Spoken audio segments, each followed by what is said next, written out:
Mbote!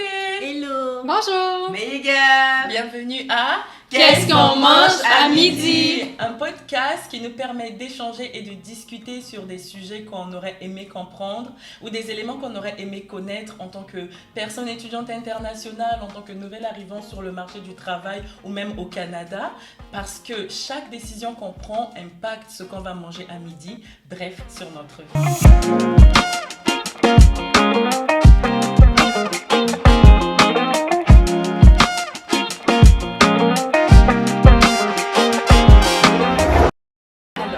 Pour cet épisode 4, on a décidé de clore en beauté le thème « Comment faire des choix éclairés pour ses études ?»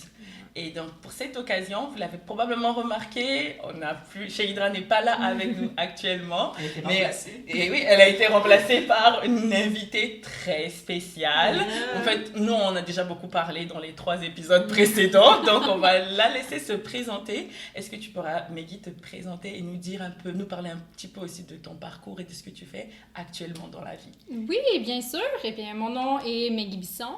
J'ai fait mes études à l'Université de Moncton en nutrition. Puis maintenant, je suis diététiste et je travaille à l'hôpital Georges Dumont. Ah, ça c'est super. Rapidement.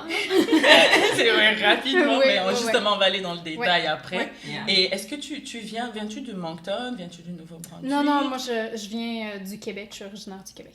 Waouh, ça c'est super! Donc tu as immigré comme dit Québec, migré ou immigré, ça serait... C'est quand même 10 heures de route, c'est une Oui, c'est immigration. ça, c'est une immigration du Québec pour venir étudier au Nouveau-Brunswick. Ça, c'est vraiment très bien. Mais comment est-ce que tu es venu à faire justement cette décision-là, à choisir de quitter le Québec pour venir au Nouveau-Brunswick? Dans le fond, j'ai fait mon cégep en sciences de la nature, qui est un petit peu un équivalent du DSSS ici au Nouveau-Brunswick. Okay. Puis, à la fin du cégep, j'ai juste décidé d'appliquer pour certaines universités qui donnaient le programme en nutrition et j'ai été prise à l'Université de Moncton. Donc, c'est de cette manière-là que j'ai eu à déménager ici. Je connaissais vraiment j'avais pas de famille, pas d'amis, vraiment au Nouveau-Brunswick et à Moncton. Donc, je suis déménagée toute seule par moi-même pour être capable d'étudier en nutrition. Wow, quelle motivation! Oui. C'est juste intéressant. Québec, Oui, c'est ça, franchement. Oui, Ça, oui. c'est super. Et une autre question que ça me suscite pour moi, c'est comme... On a discuté sur plusieurs choses dans les épisodes précédents. Et un des points on parlait, c'était surtout comment est-ce que les parents supporter le support que les parents et l'accompagnement qu'ils apportaient comme aux décisions que les enfants prenaient, surtout en matière de choix d'études. Donc, puisqu'on est en train de parler de cette décision-là de quitter le Québec pour venir au Nouveau-Brunswick, donc comment est-ce que les parents en fait l'ont perçu, comment est-ce qu'ils t'ont supporté dans dans le fond, moi, ma mère, elle m'a tout le temps juste dit de suivre le domaine que je voulais faire.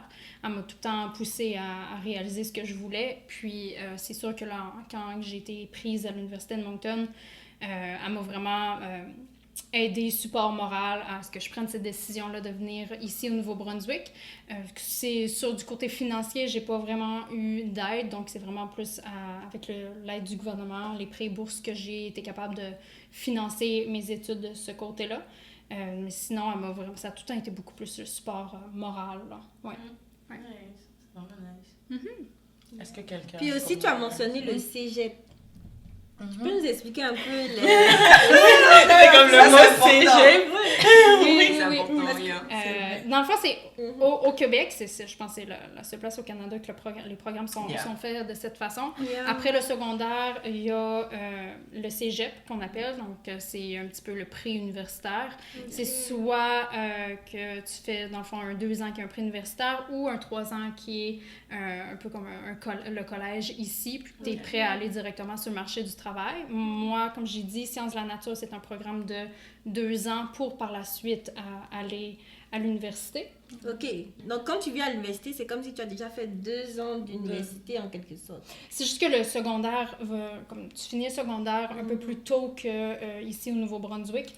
Okay. Donc, côté année, ça s'équivaut quand même. C'est juste des cours qui t'aident un petit peu à plus être avoir plus de maturité dans tes études, te démontre un peu plus comment être autonome avec tes études pour te préparer un peu plus à aller à l'université. Puis c'est ça aussi une des différences que j'ai trouvé. Moi, ça m'a vraiment aidé d'avoir fait le cégep avant.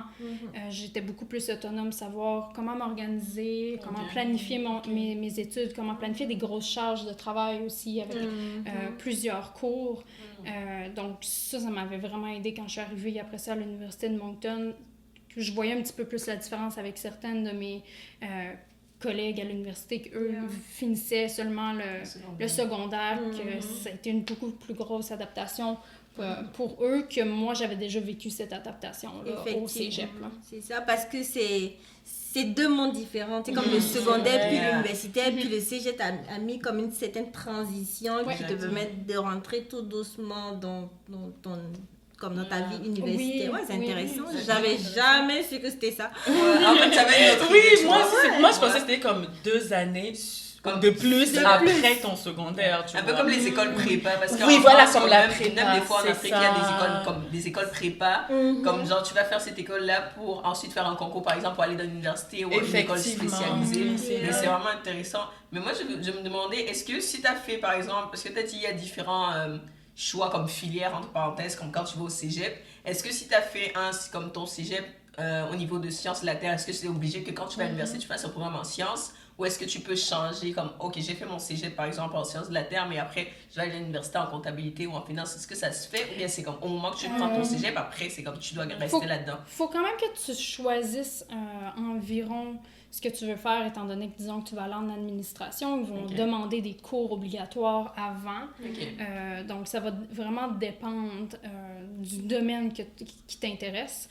Moi, quand j'ai fait sciences de la nature, c'était vraiment tous les cours de sciences. Donc, après ça peut quand même t'ouvrir beaucoup plus de portes rendues à l'université, mais en même temps, ça dépend ce que tu veux faire rendu à l'université. Donc, oui, quand on est au secondaire, il y a quand même une préparation qu'il faut que tu fasses, un choix qu'il faut que tu fasses selon le domaine que tu veux faire, c'est que ça soit infirmier, plus côté sciences ou administration, communication, tu as plusieurs domaines. Il faut quand même avoir une idée. C'est sûr que durant le cégep, tu peux toujours changer, il n'y a pas de problème. Tu peux t'en aller à l'université puis prendre quand même des cours. Si tu as décidé de changer de domaine puis il te manque certains cours, il y a quand même une certaine flexibilité. Là.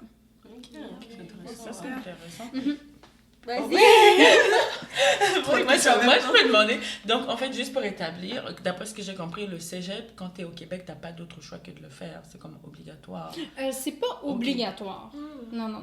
Tu sais, ton secondaire, qu'est-ce qui est obligatoire, c'est vraiment... le primaire va être obligatoire jusqu'à un certain niveau. Le secondaire est obligatoire. Après ça va vraiment aller selon qu'est-ce que tu veux faire dans la vie. D'accord. So, en fonction des filières, tu dois passer par le cégep ou tu peux aller directement à l'université? Non. Faut que tu passes par le cégep obligatoirement pour aller à l'université, mais tu sais, dans ton... T'es pas obligé d'aller après au secondaire. T'es pas obligé de faire un cours. C'est pour tes études. Là. Mais je veux juste tenir à préciser, parce que comme ça, je pense que c'est dans le cas des personnes qui sont natives du Québec. Effectivement. Parce que si quelqu'un vient de l'extérieur qui veut étudier à l'université au Québec, il n'est pas obligé de faire passer par le cégep, je pense. Non, mais ça va selon les études, selon le pays d'où il vient, ils vont juste faire des équivalences de cours. C'est ça. Chaque dossier va être étudié différemment. C'est important de préciser. Non, c'est ça, effectivement. Oui, c'est vrai. Ça, c'est comme tu l'as dit, c'est pas obligé là, que la personne le fasse, mais il y a certaines filières où ça peut être recommandé justement de le faire, un peu comme la prépa dans certaines écoles, dans certains pays plutôt. T'es pas comme obligé de passer par, mais il y a des filières où c'est mieux de passer par ça parce que tu te familiarises déjà un peu avec ce que tu vas étudier après. Exactement. Oui, ça c'est vraiment comme waouh, j'ai comme une nouvelle compréhension du cégep qui est super intéressant. Oui. Puis je pense même à travers le Canada, mettons qu'il y a des étudiants qui vont venir du Nouveau-Brunswick qui vont vouloir aller au Canada, sont pas étudier au Québec, je veux dire, sont pas nécessairement obligés de passer par le cégep étant donné que leur secondaire ici est plus long. Mais c'est juste encore là des équivalences de cours qu'ils vont demander. Là. Ça c'est vraiment intéressant. Oui, et puis donc, l'autre question que je voulais poser, vraiment par rapport à un des points que tu as dit, tu avais commencé déjà à en parler, mais tu as mentionné qu'il y avait certaines différences que tu avais remarquées au niveau du comme Nouveau-Brunswick et du Québec, que ce soit comme en manière académique. On va commencer par ça, là, comme au niveau académique, et après on ira dans le niveau plus social, global. C'est sûr, moi j'ai vraiment vu une grosse différence côté qualité des études. Je dirais, comparé, mettons, le cégep, je trouvais que le niveau que les professeurs demandaient aux étudiants était vraiment plus élevé, c'était beaucoup plus strict. Autant côté correction de la langue française en général, côté structure de documents, ou juste en général, puis charge de travail, des cours aussi. Comparé à quand je suis arrivée à l'Université de Moncton, je trouvais que les cours étaient vraiment plus comme de base. Puis, comme le niveau de qualité de français que les professeurs demandaient, tu pouvais écrire un peu comme tu voulais, puis ça, c'était tout le temps accepté, là. Fait que pour moi, il y a vraiment eu un choc un petit peu, là, parce que dans ma tête, je voyais toujours comme l'université, ça va être encore plus strict que qu'est-ce que j'ai connu, tu sais, t'as un diplôme universitaire, comme ça vaut quelque chose. Puis, je pense que de ce côté-là, j'ai un petit peu été déçue du niveau de qualité de l'Université de Moncton. Puis, tu sais, je l'ai vécu autant dans mes cours de base de première année à l'université, autant que dans mes cours spécifiques de nutrition. Donc, ce côté-là, je trouvais que c'est... Puis, en même temps, quand tu choisis où tu vas faire tes études, je pense que c'est pas nécessairement quelque chose qu'on te parle avant, mais d'évaluer les universités. C'est quelque chose qu'on ne dit pas vraiment. C'est comme, tu t'essayes, puis si t'es pris, tant mieux, là. Mais c'est ça, l'admission à tout prix. Oui, surtout quand tu viens d'ailleurs, tu n'as pas nécessairement ce feedback-là de... c'est quoi le niveau de l'université ou tout ça. Donc, ça, je pense que c'est plus quelque chose que je ne m'attendais pas nécessairement, puis j'ai été déçue de la qualité de l'université, mais... au final, on finit avec un diplôme, là. Même dit comme pour nuancer aussi, tu vois, parce qu'après, il ne faut pas que l'université montagne une bonne université, tu vois. Mais comme il y a juste des éléments, comme il y a toujours qualité à amélioration dans tout. Parce que même si on parle de l'Université de Montréal, il y aura des choses à dire. Effectivement. Même si on parle de l'Université d'Ottawa, mais c'est juste comme par rapport à des fois où tu es, d'où tu viens, le background auquel tu es habitué. Tes attentes. Et comme, tes attentes aussi. Et surtout, c'est comme le niveau de français, parce que c'est comme même moi, comme je pense qu'on peut en parler, parce que nous, des fois, ici, comme, les gens vont dire comme on parle français de France, là, mais... tu vois, mais après, c'est aussi comme les nuances un peu de la langue française, parce que c'est ça, tu sais, comme le Québec en français qui n'est pas parlé en France, qui n'est pas parlé comme au Cameroun, qui n'est pas parlé en Acadie, c'est comme, c'est juste les nuances, c'est ça exactement, c'est juste les nuances de la langue française, et c'est sûr qu'il y a un choc, tu vois, parce qu'on parlait de choc culturel, et en fait, c'est ça qui est intéressant de voir, parce que des fois, quand les gens se disent, le Canada, c'est un même pays comme tout le monde. Tout le monde est pareil. Mais voilà, quelqu'un qui est nationalité, elle a juste changé d'une province qui est à côté, c'est juste c'est juste 10 heures de décalage, mais elle a vécu un choc, tu vois. Donc, c'est vraiment le truc de ne pas avoir peur là, parce que des fois, on se dit, moi, comme je quitte mon pays, comme j'imagine, c'est tellement un choc. Mais Guy est là, elle a juste changé. Elle, pareil, elle a eu un choc. Il y a des différences, comme. Le Canada, c'est des pays dans des pays, là, sur le Québec, un autre truc, le Nouveau-Brunswick, comme c'est pas les mêmes cultures et tout. Puis, dans l'optique aussi de balancer, comme ce que tu disais, parce que je comprends parfaitement ce que tu dis, Maggie, parce que nous aussi, comme, quand je venais, c'était vraiment ça, comme, il y a pas mal de petits points qui m'ont choqué aussi à l'université. Mais au fur et à mesure que j'ai côtoyé quand même le monde de l'université, j'ai pu comprendre aussi une chose, c'est que en fait, ils veulent encourager aussi les gens à parler français. Parce que vivant ici, vous pouvez voir que les gens, en fait, les gens disent le français c'est trop compliqué, je vais juste parler anglais. Mais pour pouvoir encourager maintenant les gens à parler français, je dis pas que c'est la meilleure solution et tout, mais ça peut être l'une des motivations pour lesquelles ils ont comme préféré peut-être lower, comme diminuer un peu les standards en français, pour pas que la personne, par exemple, qui a grandi ici, qui pense que l'anglais c'est plus simple pour lui que le français, va vouloir quand même aller à l'université en français et pas te dire que non, ça va être trop dur, je préfère juste aller étudier en anglais. Donc c'est peut-être à ce niveau-là qui ferait qu'ils ont... c'est comme l'accessibilité. Oui, c'est ça, effectivement. Parce que je connais quand même plein d'amis d'origine aussi comme anglophones, mais qui viennent étudier à l'université en français parce qu'ils sont comme, ils veulent vraiment le faire, puis ils arrivent à s'en sortir et ils sont... Donc, c'est ce point que je voulais... Même des personnes qui parlaient ni français ni anglais, puis comme... oui, j'ai déjà dit à un ami que je connais qui parlait ni français ni anglais. C'est ça, justement. La personne s'améliore comme... Après, il faut se préciser que c'est pas que le niveau est zéro. Non, ça vraiment, pas que ce soit ça que j'ai retenu. Comme il y a un standard quand même, mais il il y a comme une certaine comme accessibilité qu'on va dire qui est donnée comme dans les évaluations. C'est pas que c'est complètement non, comme parce qu'il y a quand même les notations comme il y a certains niveaux de notation au niveau des notes qui est quand même fait comme pour nuancer. Parce qu'il ne faut pas non que les gens vont dire non, c'est complètement. Non, ce n'est pas ça. C'est pas à l'extrême. C'est pas à l'extrême. Mais c'est vrai qu'il y a un point que je trouve intéressant, c'est quand tu as parlé d'accessibilité. Mais ça, même dans nos anciens épisodes, on n'en a jamais parlé. Comme comment est-ce que les études, je ne sais pas si au Québec aussi c'est comme ça, mais comment les études sont rendues accessibles aux gens, comme que si tu as des problèmes pour lire, par exemple la dyslexie, ou que tu as comme.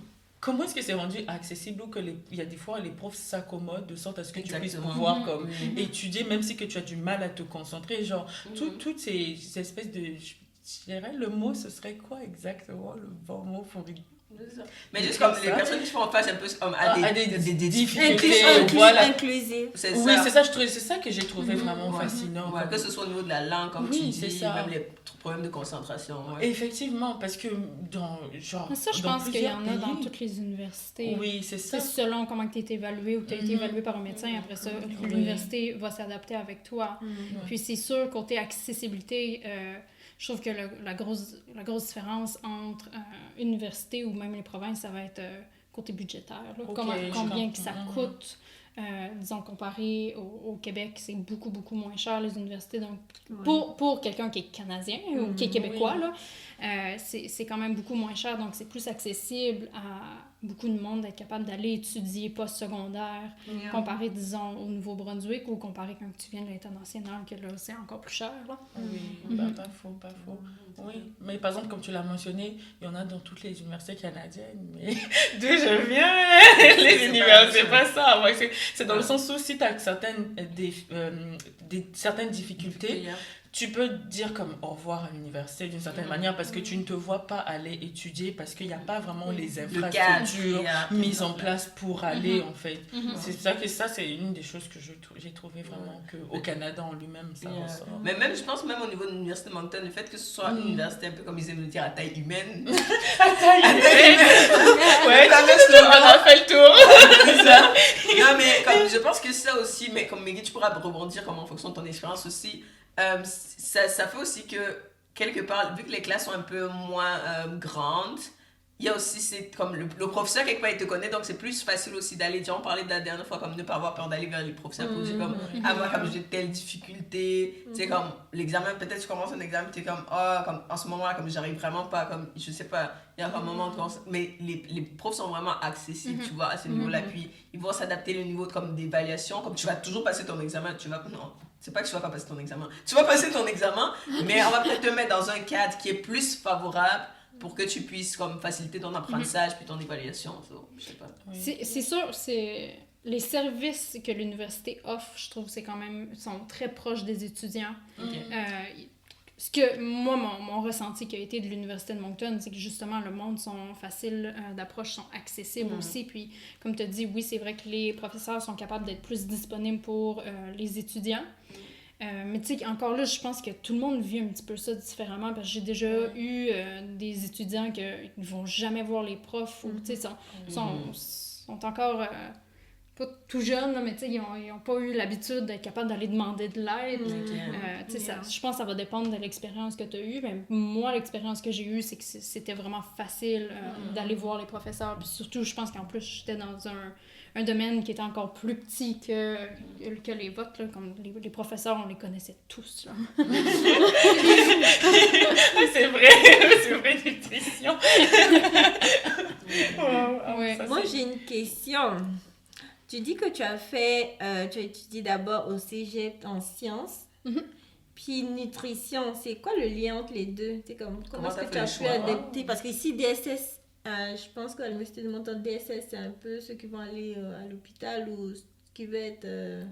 DSS, c'est un peu... Souvent, le DSS est vu pour aller comme en médecine ici, là, surtout. Mais dans le fond, comme que j'ai dit, au cégep, ça va vraiment être le pré-universitaire. Tu vas te préparer avec des cours de sciences, donc que ce soit la chimie, la biologie, les mathématiques, la physique. C'est des cours de base obligatoires pour après ça t'en aller dans un domaine de la santé en général, là. Que ce soit... médecine, nutrition, pharmacie, autres, c'est tous des cours obligatoires qu'il faut faire avant, là. Puis c'est des cours qui t'ont été crédités par ici? Il y a certains qui m'ont été crédités, oui.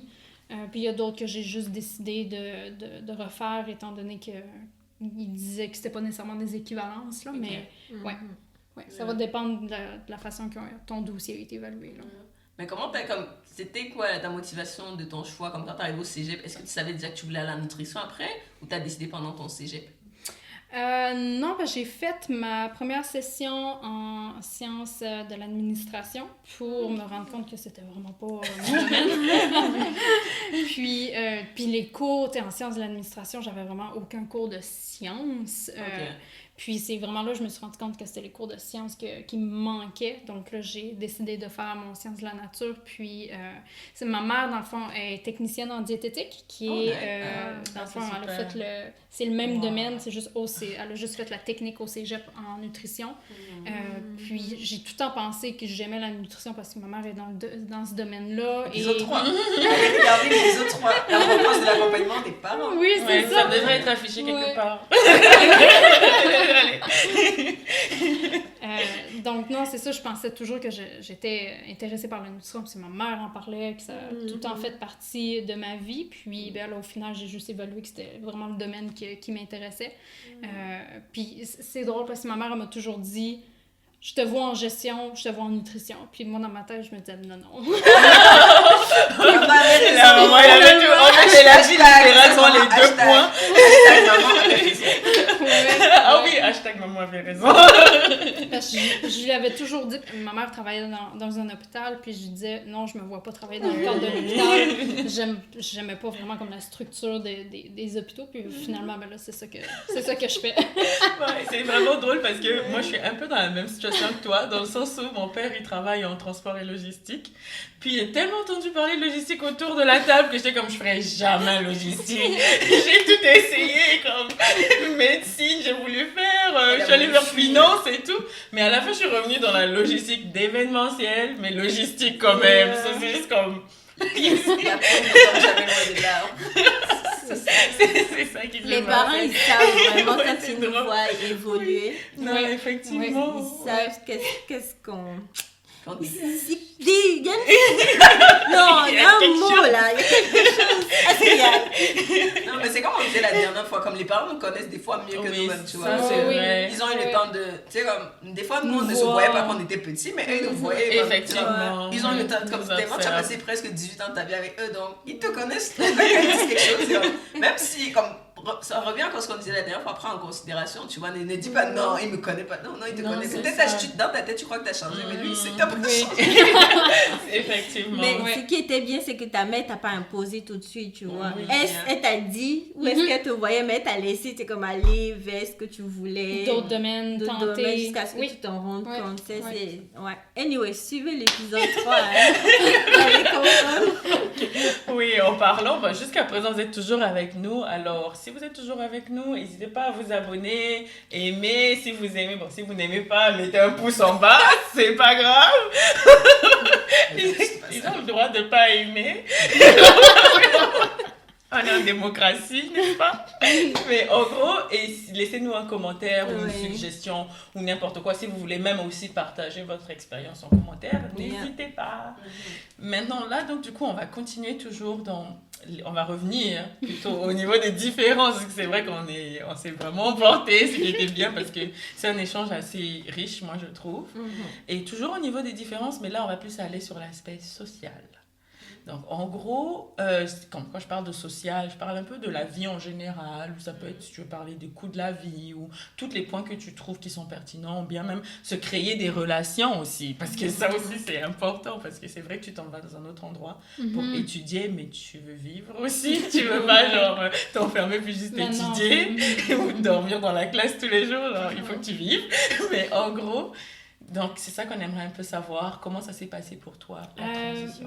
Je pense que je peux commencer par dire, quand je suis vraiment arrivée au Nouveau-Brunswick, je pense que la plus grande différence qui a été pour moi a vraiment été la différence côté communication ou langage. Là.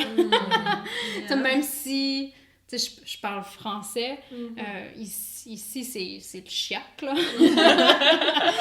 Donc... Même si je parlais français, je n'étais pas capable de communiquer avec les personnes, disons que ce soit juste à l'épicerie. Ils me comprenaient pas, là, puis je les comprenais pas. C'était réciproque. Oui, C'était c'est ça, on réciproque. se comprenait pas. Oui, puis c'est vraiment venu un petit peu, comme ton oreille s'habitue avec le temps, là, mais ça a été quand même un gros choc, là, juste à l'oreille, là. Écouter le chiac, c'est vraiment différent, là. Puis, tu sais, c'était drôle parce qu'il y a une des filles, une de mes amies qui est en nutrition avec moi, on n'était pas capable de se comprendre du tout. C'était vraiment drôle. Imagine-toi si notre Canada en plus. C'est comme imaginer des personnes qui viennent de l'extérieur encore, c'est comme wow. Mais quand j'ai rencontré Chiedra, j'avais plus de facilité à communiquer avec elle qu'avec les personnes qui venaient du Nouveau-Brunswick. Là. Wow. Juste pour dire, puis je pense qu'il y a une autre grosse différence qui a été pour moi quand je suis arrivée, c'est vraiment, c'est un petit peu cliché, je suis en nutrition, mais côté nourriture, puis je peux encore voir pour vous comment que ça a été l'adaptation, mais côté, je pense, diversité d'alimentation dans les épiceries ou même côté qualité des aliments qu'on pouvait retrouver comparé à moi, ce que je suis habituée au Québec, c'était vraiment complètement différent. Là. Je trouvais qu'il n'y avait pas beaucoup de choix puis que la qualité était pas là pour tout ce qui était les produits frais. Là. Donc, aller au marché de Dieppe, moi je dis toujours aux gens. Le marché de Dieppe. Oui, Dieppe, Superstore, il faut identifier les bons endroits. Oui, Superstore. Oui. C'est pas une promo, c'est pas du tout ça. C'est pas une séquence promotion. Non. On aimerait, On aimerait. Si un jour, on dirait pas non. Hein? Mais même la coop IGA à Dieppe, là, pour moi, c'est ça qui se rapproche le plus des IGA ou métro qu'il y a au Québec. Puis il y a aussi, c'est beaucoup plus facile d'avoir des produits québécois dans ces épiceries-là qu'ailleurs. Là. Mais ouais, pour moi, ça a vraiment été comme les deux grosses adaptations que j'ai eu à faire. Mais sinon, après ça, étant donné que justement le programme de nutrition était vraiment petit, ça a été facile en faisant comme les activités d'initiation de s'intégrer avec toutes les étudiantes de nutrition, puis après ça, de se faire des amis. Ça, pour moi, ça a été quand même facile de ce côté-là. Puis, tu sais, même après ça, j'ai rencontré Chiedra, c'est un de mes premiers cours qu'on s'est rencontrés, puis on est devenus amis depuis ce temps-là. Là. Donc, vous comprenez pourquoi Mehdi est là aujourd'hui. Elle remplace son ami. Oui. Donc, de ce côté-là, côté adaptation, j'ai pas eu trop de difficultés avec l'université. Ça s'est vraiment bien passé. Là. Si tu t'intègres, tu fais les activités que l'université offre, moi, je trouve que ça a bien été. C'est très important ce que tu disais, Meggy, parce que je me dis il faut participer aux activités que l'université donne. C'est la meilleure façon pour toi de te faire de nouveaux amis. On ne va pas dire des activités que tu n'aimes pas, tu ne vas pas être comme à une activité puis tu es tout triste, là, ça ne sert à rien. Va vraiment participer aux activités qui te passionnent et suis la nourriture. La bonne nourriture, ça va être une bonne activité. La nourriture gratuite est toujours importante. Oui, ça met tout le monde d'accord. Exactement. Donc, en fait, si je comprends bien, si je résume d'une certaine manière, toi, ce qui t'a beaucoup aidé pour comme ton adaptation, c'est vraiment de s'impliquer aux activités. Puis, est-ce qu'il y a d'autres points, un autre point, peut-être un petit conseil en même temps que tu veux donner, comme à ce niveau-là? Je pense que c'est de ne pas avoir peur non plus de peut-être aller voir les personnes qui sont là, qui sont même dans tes cours. Là, disons, c'est de cette façon-là que moi et Chiedra, on s'est rencontrés dans notre cours, un de nos premiers cours ensemble. Puis, on s'est juste parlé la première fois, puis après ça on n'a juste jamais arrêté. Là. Oui, ça, c'est super. Mais... même puis d'aller voir en dehors de ton programme, en dehors de l'université aussi, ça peut t'aider juste trouver un emploi ou du bénévolat qui est à l'extérieur de l'université, ça peut toujours t'aider à te faire des connexions pour, si vous avez l'intention de rester dans la même ville, de pouvoir t'aider à trouver un travail par la suite. Là. Comme les implications, comme toi, tu fais je sais pas s'il y a des implications étudiantes au niveau de ta faculté comme en nutrition. Je sais qu'en administration, il y en a pas mal à le banquet, des choses comme ça, mais est-ce qu'au niveau du programme en nutrition, il y en a aussi? Il y a tout le temps ça s'appelle menu, là, c'est vraiment comme les jeux de la nutrition qui se passent avec toutes les universités qui donnent le programme de nutrition en français. Donc, que ce soit l'Université Laval, l'Université McGill, l'Université d'Ottawa, l'Université de Moncton et de Montréal. Okay. Donc ça se passe à toutes les années, puis à chaque année, ça va changer d'université. Donc oui, on peut toujours s'impliquer dans ces programmes-là. Moi, je me suis personnellement aussi impliquée au niveau de la FECUM pour ma dernière année à l'université.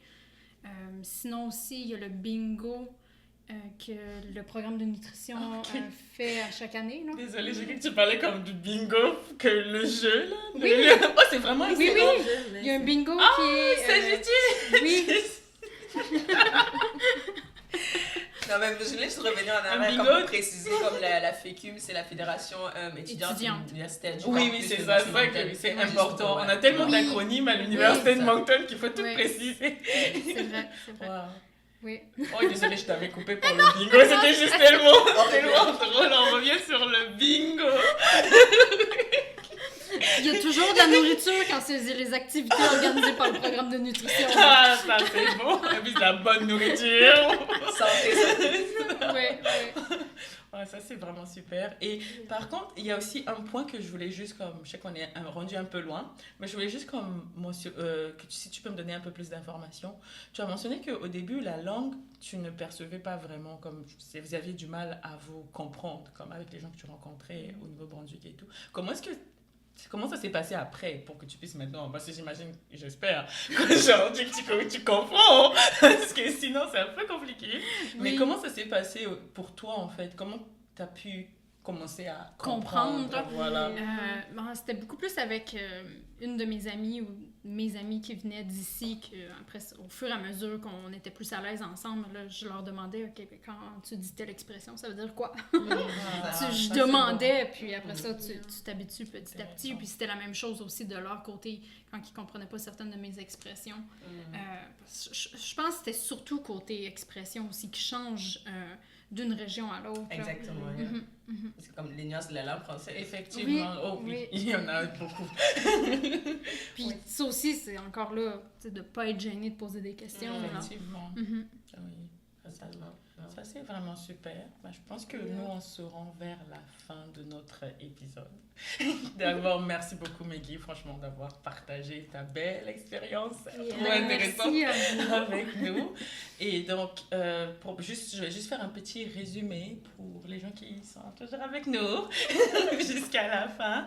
Donc, premièrement, s'il faudrait résumer, on dirait que il y a écouter les parents, il y a beaucoup, écouter les parents, dans le sens où écouter à tout prix, mais c'est surtout prendre en considération leur avis lorsqu'il s'agit de faire les choix, parce que c'est vraiment des gens qui nous ont élevés, qui se rappellent même des choses dont nous, on ne se souvient pas. Donc, en gros, écouter les parents. Il y aurait l'implication aussi, comme lorsque tu viens dans un nouvel endroit, c'est important de participer aux activités qui t'intéressent, comme le disait Marie-Laure. On ne veut pas non plus que tu sois triste pour pouvoir développer des nouveaux contacts et tout ce qui va avec. Il y a aussi ne pas hésiter à poser des questions.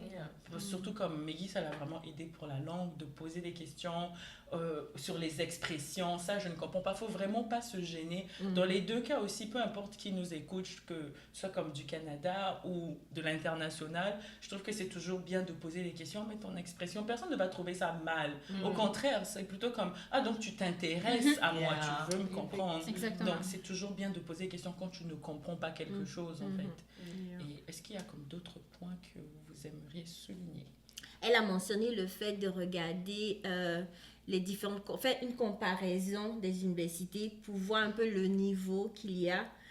Parce que souvent, quand tu es pressé, il y a des choses que tu ne regardes pas. Donc, c'est d'apprendre de regarder les différentes universités, essayer de poser des questions aussi avec des connaissances qu'on a pour voir le niveau d'enseignement et tout ce genre de choses. Je trouve que c'est important de revenir là-dessus. Même au niveau, parce que dépendamment des universités, ça dépend comme de... Bon, on va pas rentrer dans ce point-là, parce qu'il y a des universités qui sont plus fortes dans des recherches sur certains programmes. Donc, c'est vraiment... C'est pas que c'est l'université en général, mais il y a des programmes spécifiques. Ça, c'est mieux de prendre dans d'autres universités que dans d'autres. Donc, c'est juste à ce niveau-là. Peut-être un mot de la fin de Meggy. C'est ça. Est-ce que tu as un dernier mot? J'ai l'impression qu'il y a quelque chose que tu as envie de dire.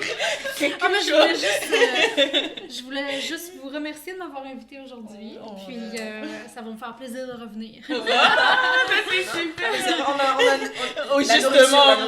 il faut qu'on se parle. On prépare quelque chose. C'est ça.